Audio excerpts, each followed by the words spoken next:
Moi, mä oon Matti Ouvinen ja tää on mun pyörä. Tää on vuoden 2011 Bianchi Sempre Ultegra.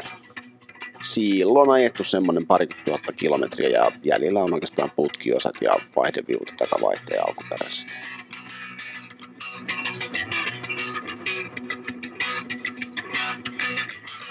Noi kiekot on Ritsin 60 milliset avokiekot ja renkaina 25 milliset GP 4 tonniset.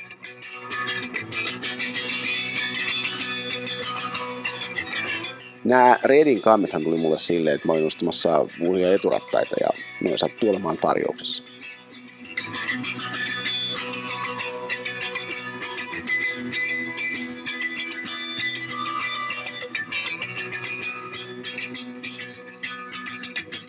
Mittaripuolella on B-Pron wattipolkimet ja 520 Garmin.